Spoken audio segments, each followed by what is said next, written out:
ଜୟ ଜଗନ୍ନାଥ ସାଙ୍ଗମାନେ। ଆଜି ଦୀପକ ନାୟକ ରୋଷ୍ଟିଂ କରୁଛନ୍ତି ବୋଲି ସିଏ ପର ମା ଭଉଣୀର ଇଜ୍ଜତକୁ ତାନରେ ପକାଇ ଦେଉଛନ୍ତି, କିମ୍ବା ଆମର ଗଜପତି ଭାଇ ହେଉ କି ବାକି ଯେଉଁ ଅନ୍ୟ ରୋଷ୍ଟର ମାନେ ହେଉ, ଏମାନଙ୍କୁ ରୋଷ୍ଟ କରୁଛନ୍ତି ବୋଲି ଏମାନେ ଦାୟୀ।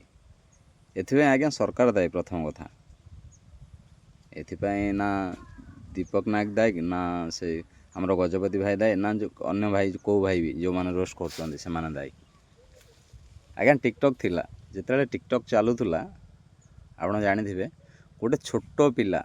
ଗୋଟିଏ ଛୋଟିଆ ପିଲା ସିଏ ବି ଯଦି ଲଙ୍ଗଳା ହେଇକି ତାର ଗୋଟେ ଟିକେ କିଛି ଗୋଟେ ଦେଖାଯାଉଥିଲା, ସେ ଭିଡ଼ିଓକୁ ବି ଟିକଟକ୍ ନେଉନଥିଲା, ବ୍ୟାନ୍ କରିଦେଉଥିଲା।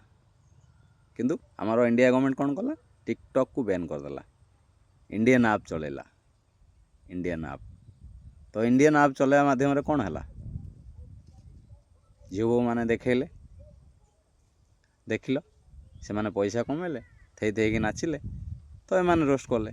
ତ ଏଥିପାଇଁ ଆଜ୍ଞା କିଏ ଦାୟୀ ନୁହଁ? ରୋଷ୍ଟର ମାନେ ଦାୟୀ ନୁହଁ। ଆଗରୁ ଯେତେବେଳେ ଟିକଟକ୍ ଥିଲା ଆଜ୍ଞା କିଏ ରୋଷ୍ଟ କରୁଥିଲା?